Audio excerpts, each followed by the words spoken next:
Fala galerinha, beleza? Danilo Pereira, médico do esporte, mais um vídeo aqui no canal e hoje vai ser um tema polêmico. Vamos lá, vai ser esse artigo aqui, ó, que tá aparecendo aqui na sua tela. Então, qual a velocidade e qual a extensão da inibição da sua produção de testosterona e a produção de espermatozoides para você que já usou o hormônio, tá certo? Então, se você tem interesse no tema, segue o vídeo.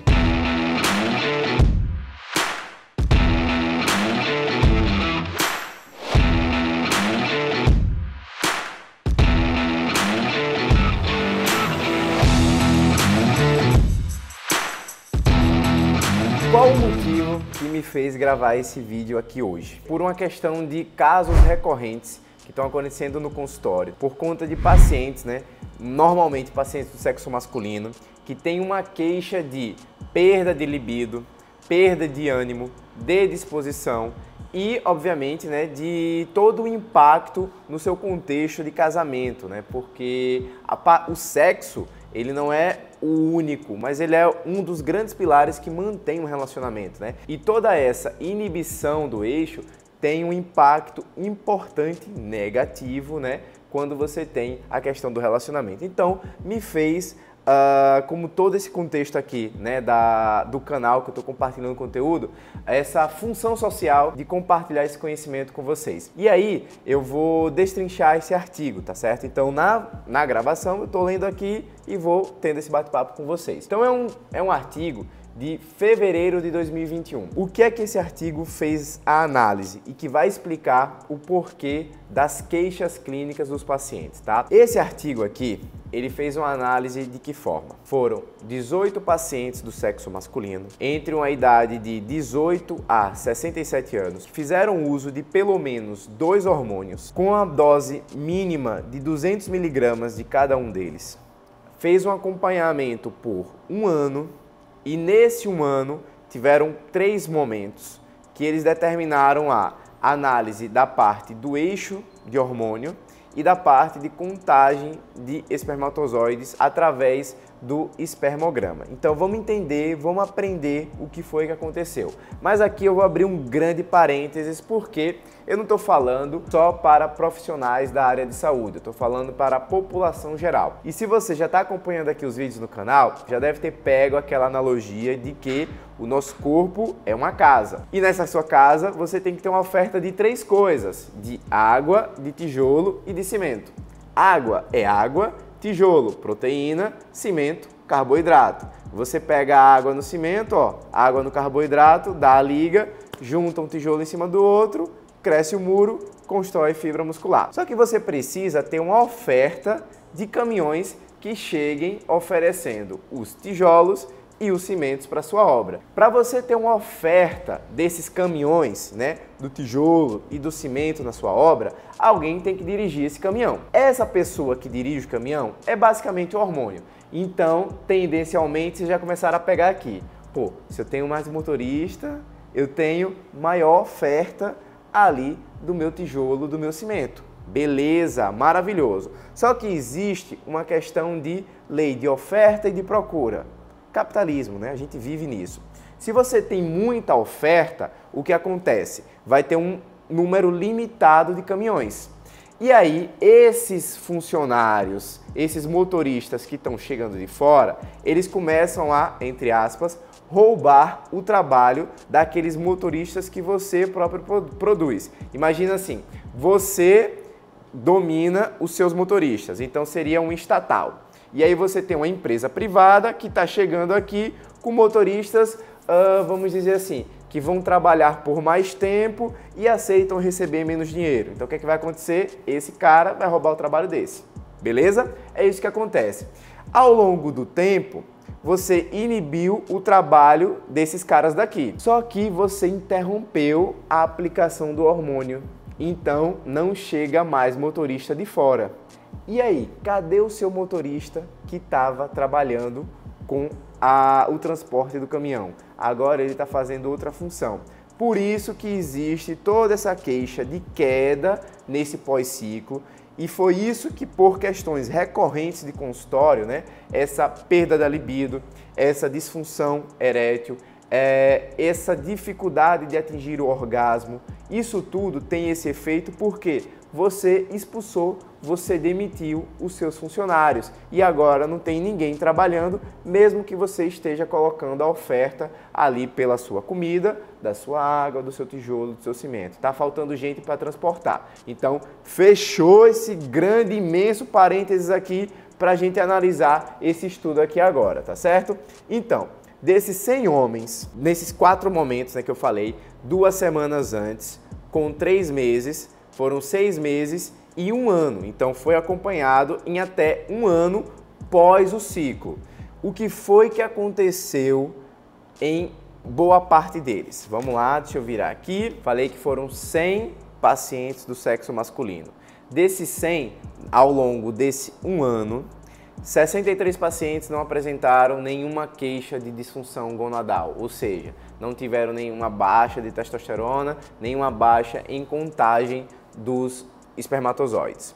37 apresentaram alguma redução, ou de um ou dos 2 pontos. Desses 37 pacientes, 25 pacientes já tinham usado entre 3 e 6 meses antes do episódio, ou seja, se você faz mais de um ciclo, alerta, é fator de risco para que você tenha uma maior chance dessa inibição. 6 pessoas tinham usado de 6 a 12 meses, ou seja, quanto mais curto o tempo de uso de hormônio, ou seja, se você faz ciclos repetidos sem dar um intervalo de descanso maior, a chance de ter essa inibição também vai aumentando. 4 deles tinham mais de 1 ano de uso de um ciclo de hormônio para o outro. E 2 nunca tinham usado nenhum tipo de hormônio. Essa foi a primeira vez, foi o primeiro ciclo. E mesmo nesse primeiro ciclo, foi suficiente para que tivesse essa inibição.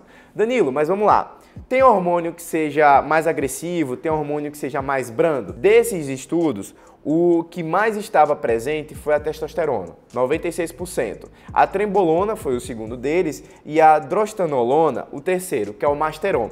E aí, basicamente, você tinha que ter pelo menos 2, né, desses, não só esses, mas pelo menos 2 presentes para ter esse efeito. E mais um ponto extremamente importante aqui nesse estudo, ó, caderninho e caneta na mão, porque aqui é ciência, aqui é conhecimento, tem muita coisa. Quando você usa o hormônio androgênico, você vai desenvolver as características masculinas. Quando você tem o hormônio estrogênico, você vai desenvolver características femininas.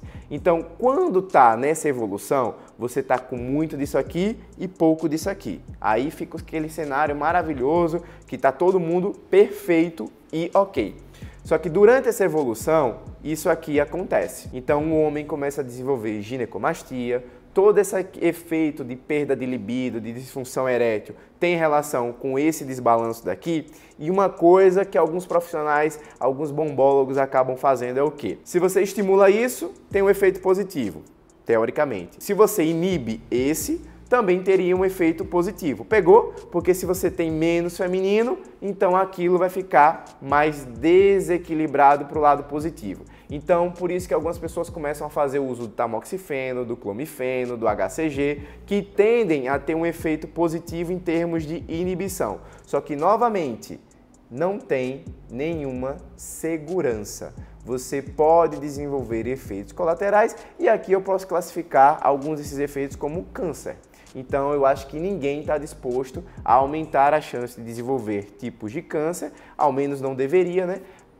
Nem com a substância do hormônio androgênico, nem com esses inibidores dos hormônios estrogênicos, tá certo? Então, mais um ponto extremamente forte aqui para a gente debater nesse vídeo. Vamos pegar aqui essa parte agora. O que é que determina o processo de recuperação? Fiz o ciclo, Danilo. Tive meu efeito colateral, tive meu efeito negativo, estou arrependido. Quando que eu voltaria àquilo que era antes? O que é que determina essa recuperação? Então vamos lá, a duração do ciclo, quantas semanas que você fez, né, por esse ciclo, qual foi a dose e o número de hormônios que você usou. Então, tendencialmente, quanto maior cada um desses, menor a chance de você ter recuperação ou, pelo menos, maior o tempo dessa necessidade, que, pelo estudo, demorou de 3 meses até 1 ano pós-ciclo. E obviamente, né, esse estudo demorou 1 ano. Pode ser que fique algo, inclusive, permanente. E aí gira a chavinha da necessidade do hormônio. Antes você usou o hormônio por opção. Agora pode ser que você precise usar o hormônio por necessidade. E para a gente fechar aqui o estudo, a conclusão que ele coloca, que exista uma união entre endocrinologistas, urologistas, especialistas, né, na parte de fertilidade. Ele não descreveu, mas eu vou me colocar aqui também nesse grupo, médicos do esporte que estão diretamente alinhados com isso, com essa lógica de que performance é diferente do uso de hormônios, tá certo? E a conclusão é que não existe ainda uma sustentabilidade de termos de ciência para dizer aquilo que está recorrente no consultório. Danilo, mas em quanto tempo que eu vou ter a recuperação da minha libido, da minha ereção, do meu orgasmo, do meu prazer de ter a minha atividade sexual? Isso a gente não sabe. Por quê? Porque faltam estudos, faltam números suficientes para a gente ter uma recomendação com a força, com a evidência científica de alta recomendação. Então, para a gente finalizar, eu deixo aqui esse reforço de que não usem hormônios se você não tem doença, se você não tem necessidade, tá certo? E aí, vou aproveitar esse cenário aqui para a gente começar a aprender de fato sobre suplementos, sobre recursos ergogênicos, coisas que impactem positivo em performance sem impactar negativo em promoção de saúde. Então, esse aqui vai ser o próximo vídeo. Não esquece de deixar o seu like. Se você está gostando, comenta, tira alguma dúvida, faz o seu questionamento. Se inscreve aqui no canal, ativa o sininho e vamos pro próximo.